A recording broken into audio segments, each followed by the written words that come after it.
Welcome to our podcast, Losing You, Gaining Yourself. This podcast is to help you go from knowing to doing so you can change you to the best version of yourself in your life and lifestyle.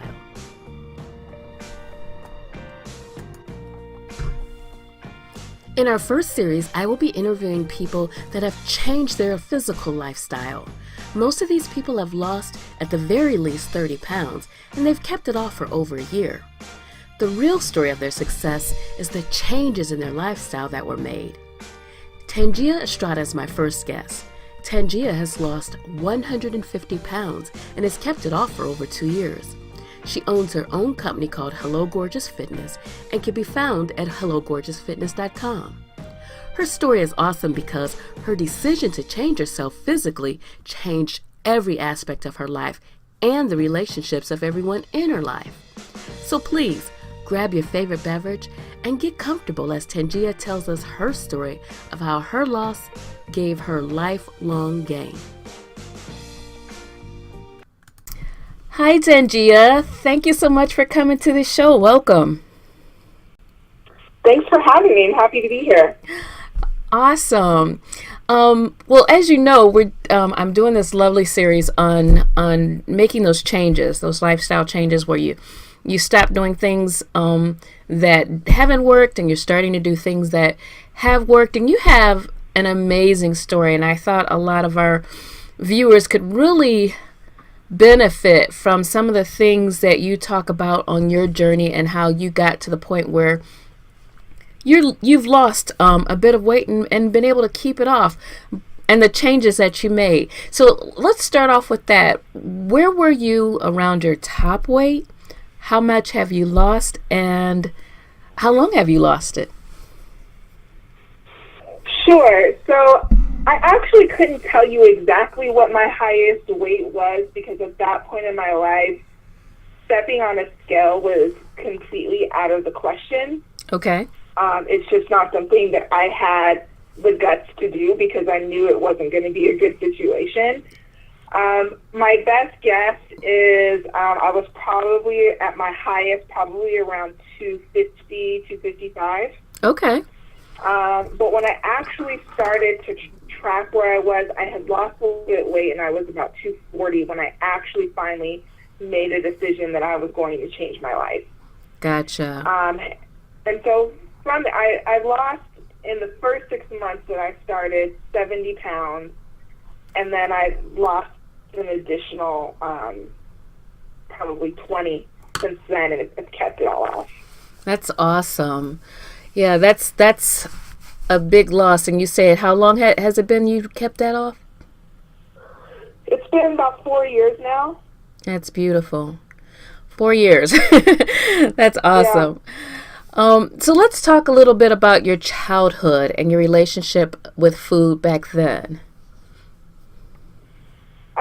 My relationship with food went askew pretty young. It just became kind of this escape for me. As I aged, my relationship with food changed over time. So when I was young, it was just something that I enjoyed and made me feel good. Mm-hmm. And I wasn't like heavily overweight as a child. I was chubby as a little kid, and then once I got into middle school, I played sports. Okay. So the weight came off, but I still didn't have a good relationship with food. My whole life, my weight would yo-yo dramatically.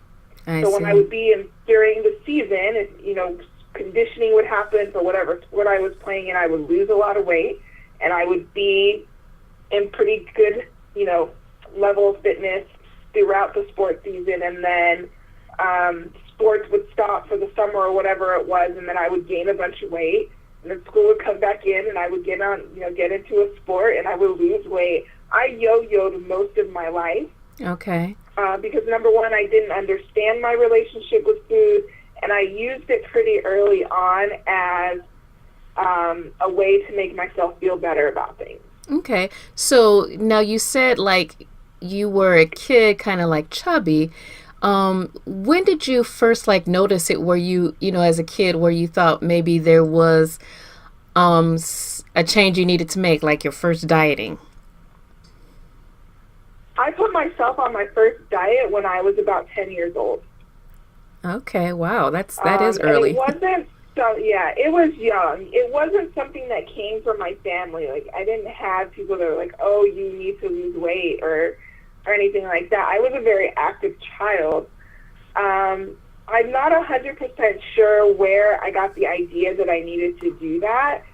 But I did. When I was about 10 years old, I just put myself on this diet, and I remember thinking, you're fat, and you can't have, no cookies for you, and no soda for you, and just putting myself in this, like, restrictive, I would restrict, and then I would binge, and I would restrict, and I would binge. It wasn't to the point where I was, like, or anything, but I definitely flirted with eating disorders for the majority of my life. Okay.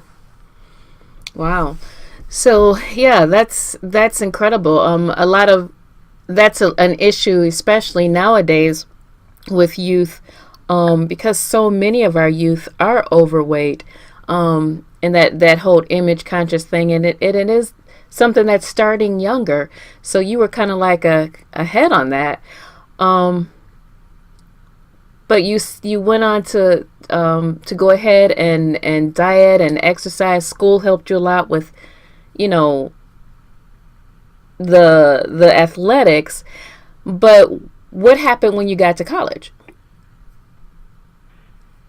Yeah, so, through high school, I was in pretty good shape because I played sports, and I was pretty active. And then I got into college, and I immediately started to gain weight because I wasn't in sports anymore.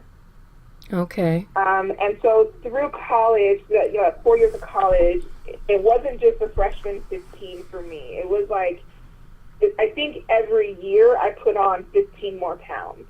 So by the time I graduated college, I was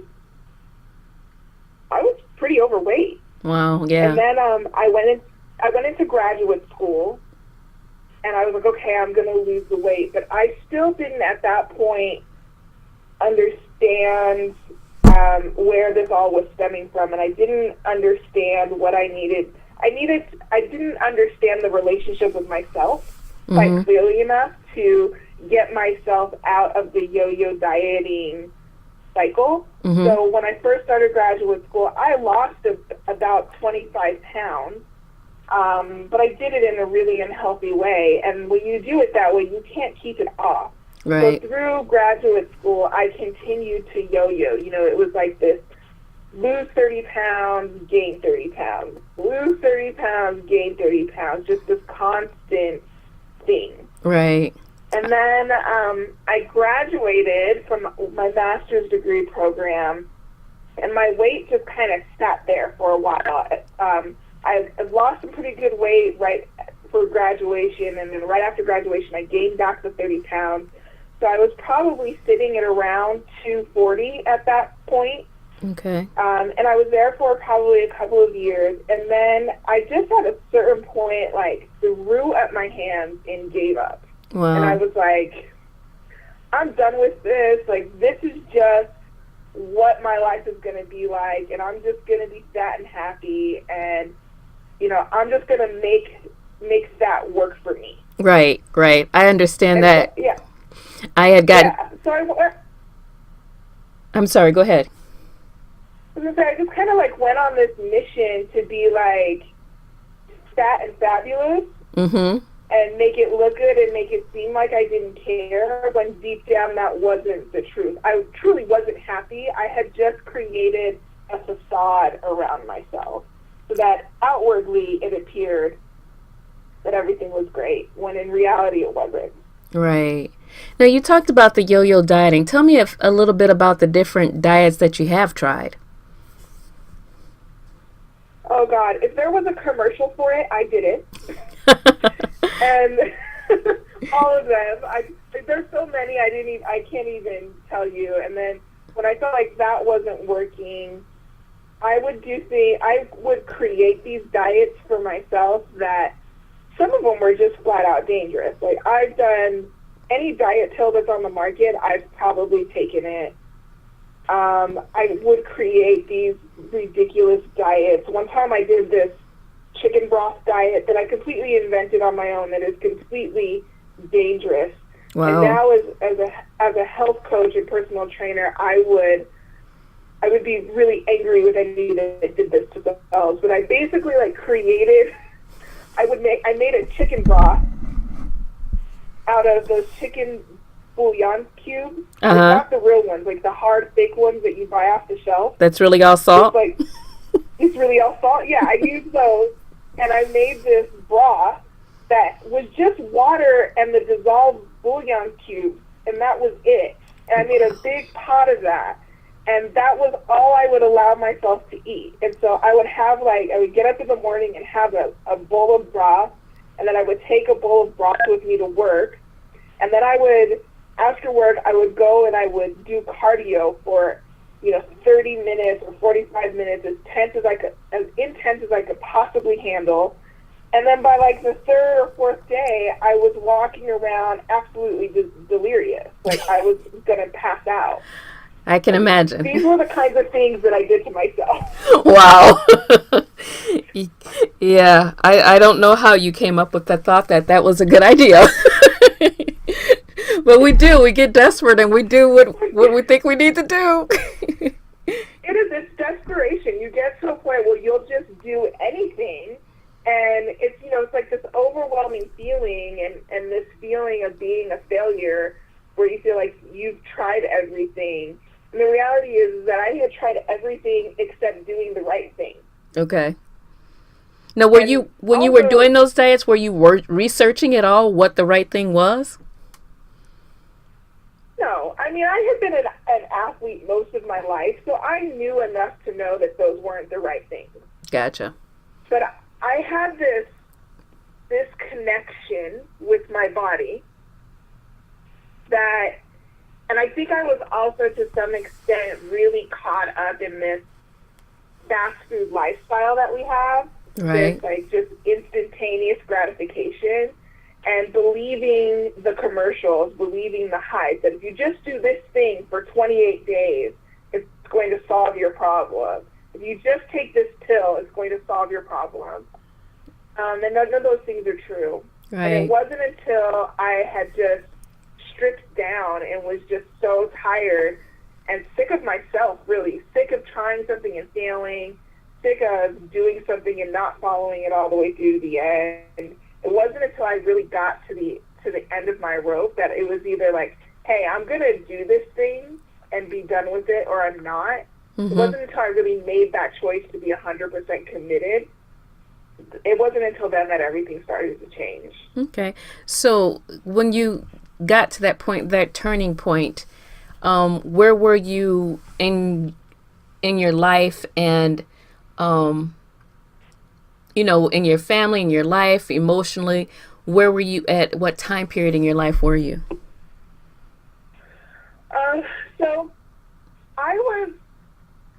So physically at this point, I was about 240 pounds. Mm-hmm. And I could honestly say I was the most miserable with myself that I had ever been in my life. And I was at the point where I wouldn't look in mirrors anymore. I avoided every mirror, and anytime I looked in the mirror, it was basically like from the neck up, mm-hmm. because I didn't want to have to see what was happening below.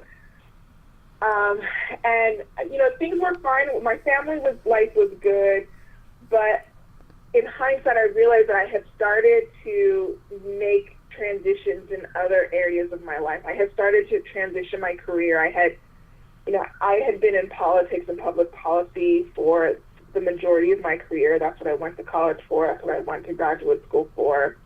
And I had left a very successful career and was working on starting my own company at that point in my life. And I felt very out of sorts, like very unstable, mm-hmm. professionally and personally. Okay. And I think when you feel that way, it's natural to want to reach out for something stable, something that you can rely on, something that's going to make everything be okay. And because I was starting this company, I think it opened the door for me to do some work on myself, because I already felt so very out of my comfort zone. Okay. I was living in that space professionally. When you start a company for the first time or start a new career, you're outside of your comfort zone. So I was already there. Mm-hmm.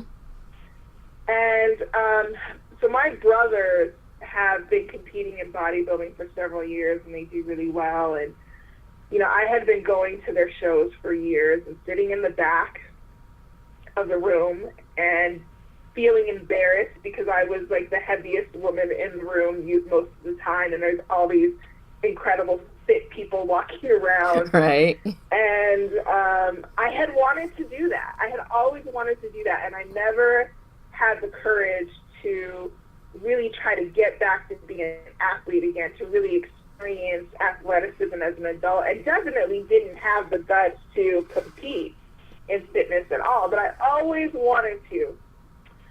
And at this point in my life, my brothers were competing again, and so here I am again sitting in the back, watching all of these women, thinking how incredible they look, thinking how brave they are, and wishing that I could be them. And, you know, my brother leaned over to me, one of my other brothers that wasn't competing that day, and he leaned over and he was like, "You can do this." He was like, "You're way tougher than all of these women. You Wow. can do this." And my husband was sitting on the other side of me, and he was like, "Yeah, if you want to give this a try, you have my support 100%." But I wasn't ready that day to make that choice. Okay. And then, so, you know, the competition comes to an end. My brothers place. They do really well. Everybody's taking pictures afterwards. And then we all went out to dinner. Well, later that night, they were passing around the pictures that they took on their phone, and I'm looking at one of the pictures, and I see myself standing next to my brothers and the rest of my family and their friends, and I was just embarrassed. Oh, wow. And I said to myself, am I gonna do this for another year? Am I gonna sit in the back and wish that I was somebody else and wish that I had the courage to go after, you know, feeling good about myself? Am I going to do this to myself every single year? You know, I've been successful in my career. Here I am successfully starting this company and, you know, doing things. If I can do that, why can't I do this? Why can't I? And that's the conversation I was having with myself. And then a couple of days later, we had a barbecue to celebrate my brother's competition. And when you are a competitor athlete, you're surrounded by other athletes. And Right. so, of course, I'm at this barbecue, and all my brother's friends are there, and they're all personal trainers, and they're all competitors, and they're all in fitness on some level. Mm-hmm. And finally, my brother looks at me, and he just goes, "So are you going to do it or not?" He just put it out there. And I was like, okay, yeah, I'm going to do it. All in, huh? And from that moment on, I just went all in. For the first time, when it came to doing something for me personally, I just went all in, because I didn't want to have to spend another year sitting in the very last row of another competition wishing that I had made a different choice. Awesome. So this was where your change and you became a bodybuilder. Yeah, so I decided that day that I was going to pick a competition to compete in female figure category bodybuilding. And one of my brother's good friends that was at that party, is, you know, he was one of several personal trainers there, and he was like, "I'll work with you, I got your back." And I was like, all right. So we started training a few days later. It was that very next week that we started training. And I said, okay, in 6 months, I have to be able to stand on stage. I have to. So we set a goal for 6 months out, when we just picked the competition that was 6 months away from my start date. Mm-hmm. And started that journey. And it was rough. It was one of the toughest 6 month periods of my life. it really stripped me bare on a level that I didn't expect, because I had to completely transform my life. And that was way harder than anything I could have been prepared for. But at the end of that 6 months, I lost 70 pounds. I stepped on stage for the first time, competed, and won my category. That's awesome. And yeah, and it's been, I've been with that. You know, I've kept that weight off, and I've lost additional weight, and I continue to compete because I've learned how to take care of myself in a whole different way, but also be very in touch with my body on an emotional, spiritual level that I never experienced before. Right. So you had made up your mind, but it sounds like too the actual emotional change of staying of lifestyle happened while you were doing the workout because of the intensity with that as you were changing. Yeah, I mean, for me personally, what I discovered through that process was, for me, movement is incredibly powerful and completely necessary for managing anxiety, managing stress, but also making me feel fulfilled and present in life in general. And I think I'm not unique in that it took me a long time to figure out what really fulfills me and what moves me on a more spiritual level. I think most of us are walking around looking for that, and sometimes we're not aware of the signals, the signs that guide us to what we need. Mm-hmm. If I look back at my life, early on there was a lot of evidence that I needed to be doing something that was going to keep me physically active, because that's when I feel most present in my body, but in the moment as well. Right. And I didn't know that I needed it at that granular level to feel fulfilled and happy in my life. There were signs. If I look back, I can now see that there were signals mm-hmm. guiding me towards something that was going to be physical. But the more disconnected I became from my body, the more stressed I was, the more unhappy I was. And so I feel like the universe or God, whatever your belief system is, will create opportunities for you to discover something about yourself. Mm-hmm. And the fact that my brothers were in this sport very, very actively for years, that opportunity was always there. Like, it wasn't an accident that I would go to these shows, because I'm not the only sister in my family. Like, some of my sisters are like, yeah, I don't want to go to that show. They have no interest in it at all. They'll go if one of us are competing, but the rest of the time they have no interest in it. So it wasn't an accident that my brothers are doing this, and 2 years before one of my brothers ever competed in their first show, I happened to turn on the TV, and the TV happened to be on ESPN. And back then, they used to show bodybuilding competitions on ESPN. They don't do it anymore. But then they did. Mm-hmm. And this is when I was in high school. I just happened to turn on the TV, and at the moment that I turned it on, there was a fitness competitor on stage doing her competition. Mm-hmm. And I was fascinated by it. And I remember sitting there and watching that and thinking, that's the coolest thing I've ever seen. Wow. I'd like to do that sometime. And then I turned off the TV and I went back to what I was doing, and I forgot about it. But then I would be sitting, I would be in a grocery store and I would see a fitness magazine, and I didn't care about the models on the front of the cover, but if I opened one of those up and I saw a woman in a gym holding a dumbbell, then I would be interested in that picture. Okay. The woman with the weight. I was always interested in weightlifting, and I never pursued it, but the signs were kind of there. Right. That's awesome. So when you were doing your training, tell me a little bit about how your food and exercise program that you went on for that weight loss, and then how you maintain now. I mean, what was the transition of your physical life?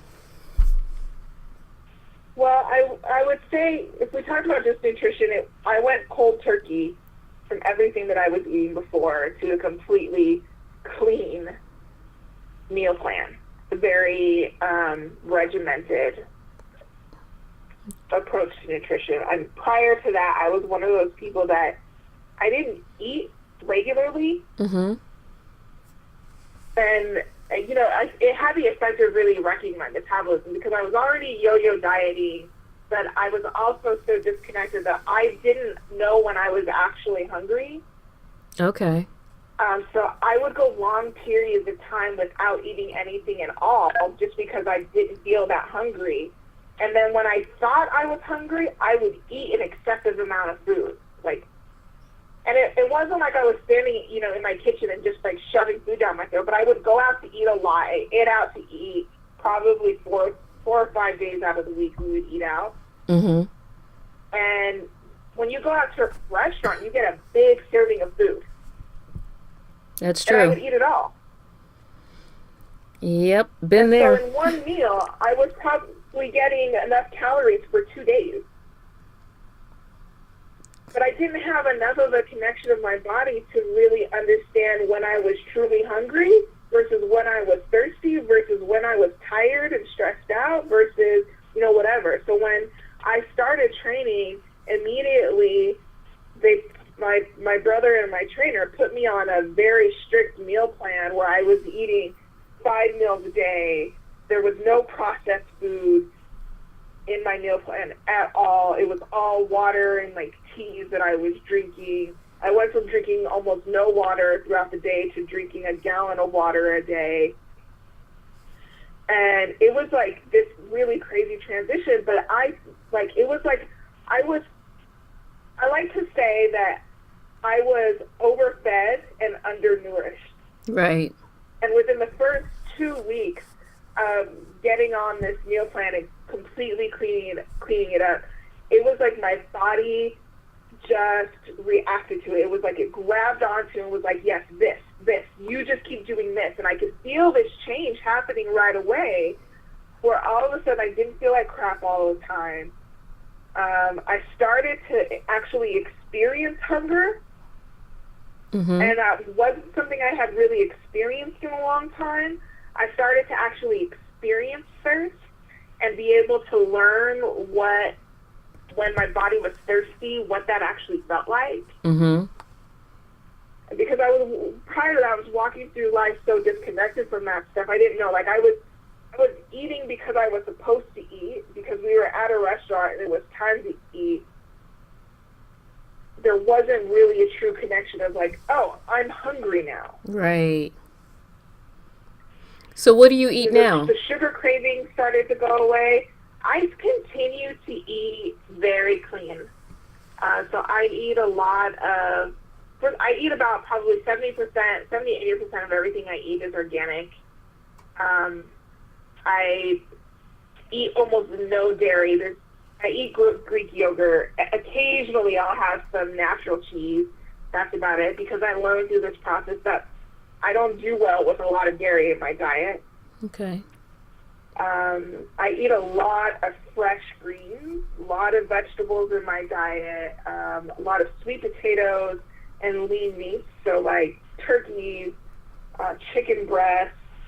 I eat a little bit of steak every now and then if I have a craving for it, but I get most of my fats from plant-based sources like avocados, so a lot of avocados, a lot of natural almond butters or peanut butters. Nuts and seeds are pretty heavily in my diet. I limit my simple carbohydrates, and I don't eat processed foods. I really stay away from processed foods. No sodas, no juices. It's all water and tea for me. Okay. And I feel great. That's awesome. My skin has never been better. My skin looks better now. Uh-huh. I'm 5, and my skin looks better now than it looked when I was 25. That's beautiful. So let's go on. When we talked before, you were mentioning with that change was a lifestyle, that this dieting affected every aspect of your life. And one particular area was that of family and friends, and what changed, what had to change, and how it affected the people in your life.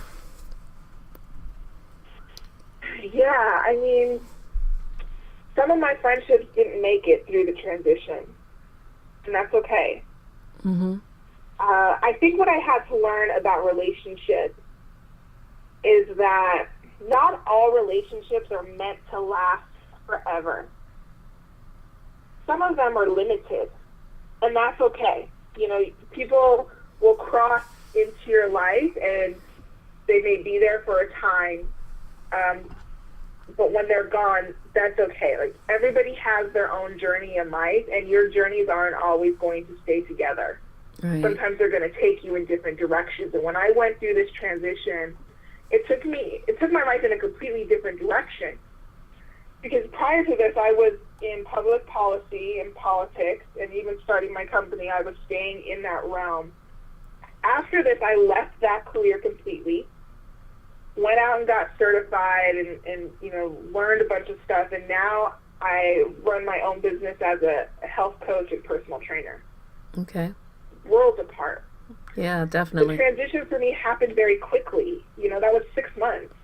And I changed pretty significantly in that time. So I went from somebody that went out to happy hour, you know, 3 times a week with my friends, Mm-hmm. to not going out to happy hour at all. I went from being very social to just locking it down and not being social and really focusing on what I needed to do.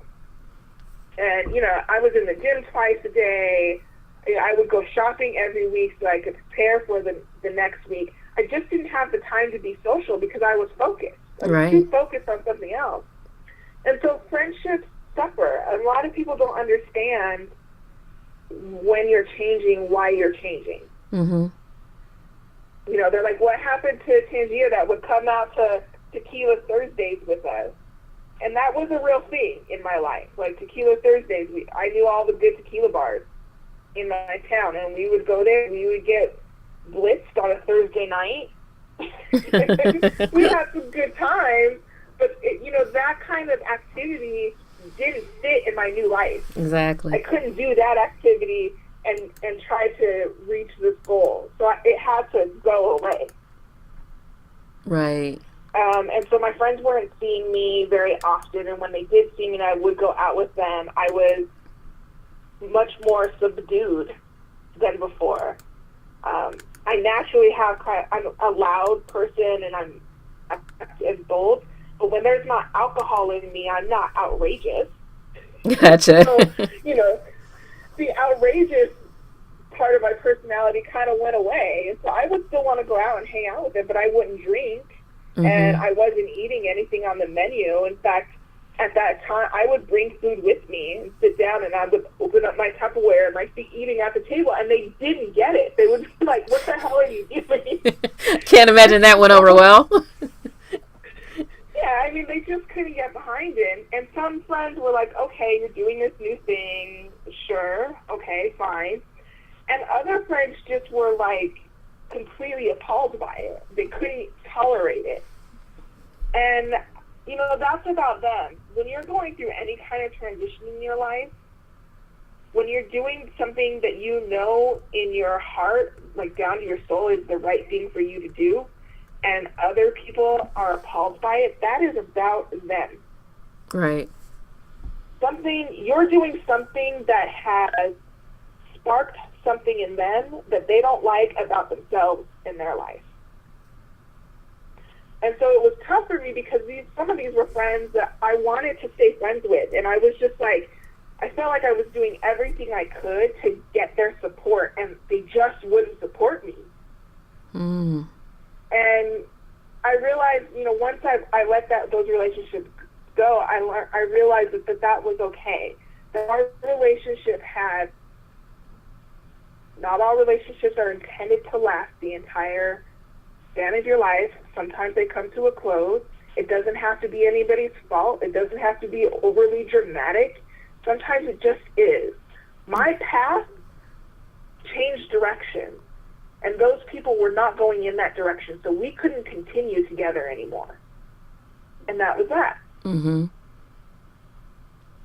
So there were, several friendships that ended that way, where I realized they just couldn't support me, and I needed to let them go. Right. It wasn't about me.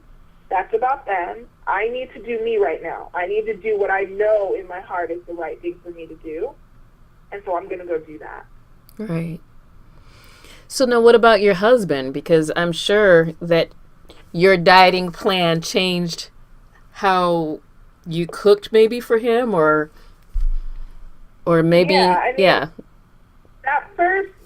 the first 6 months was a strain. And mostly it was because this was new. We were both out of our comfort zone with it, and I didn't know how to help him help me. Mm-hmm. Now, we've been through this before. Now I understand that when you're going through a transition like this and you're changing everything, if the relationships that you have that are the closest of your life, then you need to prepare them.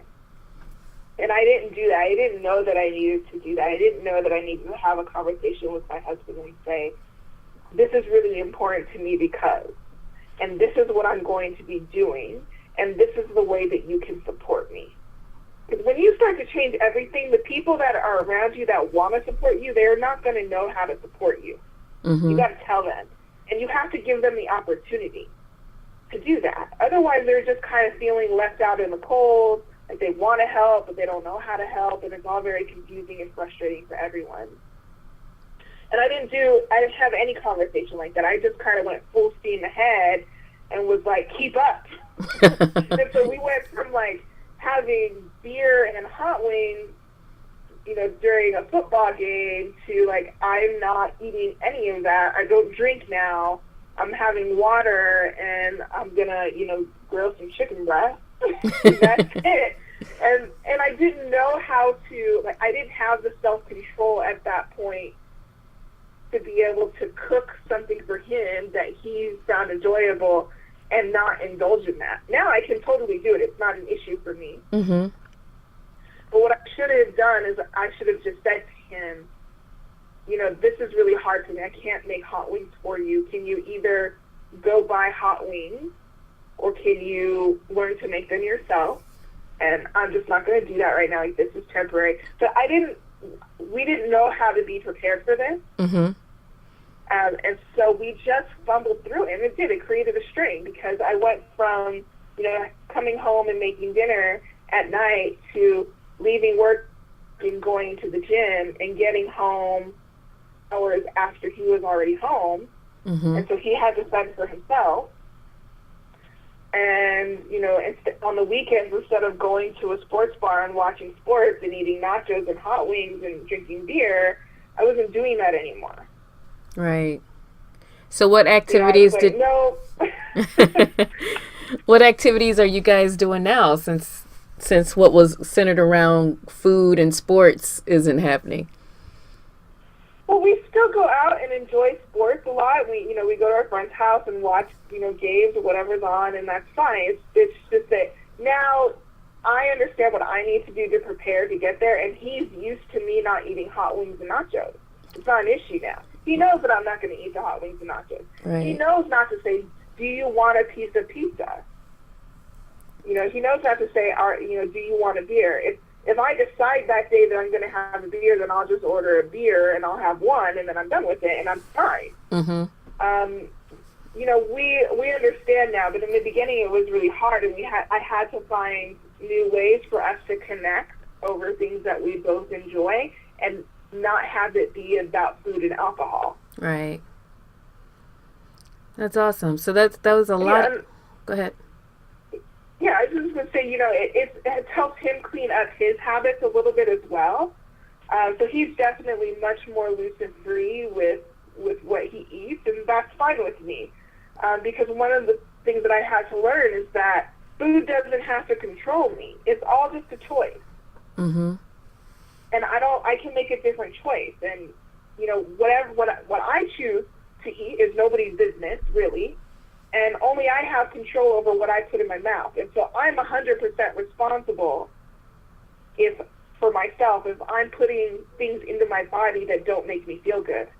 Right. And I can tell you with certainty, eating nachos and drinking 5 beers doesn't make me feel good. Right. I will feel like crap the next day, and it's not worth it to me. That's definitely understandable. So that's awesome. You've made quite a beautiful change. You've kept it off. You've changed a whole lifestyle, going from working in a basically office, doing your own business, the stress that goes with that, partying hard, as you mentioned, and now you do weight competitions. And I understand you're now a coach and mentor for training competitions. Tell me a little bit about your company. Sure. So my company is Hello Gorgeous Fitness, and I work with women to support them in getting fit and loving their bodies and feeling like a badass all the time. And I think that looks like a different thing for everyone. You know, for me, it's totally about kind of a state of readiness in my body. I need to feel like I can run to the top of the mountain. I need to feel like if you challenge me to, bust out 20 push-ups or 20 burpees right now, then I could do that if I wanted to. Right. That's what it takes for me to feel incredible and strong in my body. What it takes for someone else might be slightly different. And my business is all about helping women find their inner power and really embracing that by getting truly in touch with their bodies and loving their bodies. And so I work with women all across the country. I even have some international clients that I work with now. And doing the nutritional coaching and helping them change their lifestyles overall so that they can feel great, have the energy that they need, and be completely confident and comfortable in their skin. That's beautiful. That's a beautiful career to have, helping other people. And it's something that's so needed because so many of us, I've talked with you. I'm on that struggle right now. But I've want to make that lifestyle change, and I do this so that I can encourage myself to keep going. And it's wonderful that there's places, to go to, if I want to go hardcore, I can call you up on Hello Gorgeous Fitness and get what I need. And that's beautiful. So, just in case you listeners didn't hear that, it's HelloGorgeousFitness.com. It's all one word. Go check out her webpage. There's tons of useful information. And she can develop a program just for you. So do give Tangia a look at. Thank you so much, Tangia, for being on this show. I so appreciate it. I enjoy talking with you, hearing your story. It's definitely encouraging, because it's a big deal. That's, changing your whole life. It's a big struggle, and you've done it. And I'm proud of you, woman. Thank you. I appreciate that. I appreciate you inviting me onto the show and just the opportunity to talk to any women out there that might be struggling in the way that I did, and just, not having the confidence and not feeling happy and fulfilled. I just think that everybody deserves that. And, I don't want anybody walking around doing what I did, avoiding mirrors. Your body is your home. It's the only one you're going to have in this lifetime. So take care of it and let it work for you. Let it be something that is a source of pride and confidence and inner strength. So that's why I'm here. And so I appreciate the opportunity to talk to any woman out there that might be struggling. And, like you said, anybody that wants to reach out to me, you can find me at HelloGorgeousFitness.com. So. Excellent. Well, thank you again. And until next time, I'm signing off here with Losing You and Gaining Yourself. Thank you for listening to Losing You, Gaining Yourself. You can expect an inspirational session every Monday right here on YouTube. To stay up to date with what's happening, follow me on Facebook at Losing You, Gaining Yourself, Instagram at Carlin_Newson, Get real-time updates on Twitter by following me there at Losing You, capital U, and Win. For more information, inspiration, visit and subscribe to my website at LosingYou, Gaining Yourself at WordPress.com.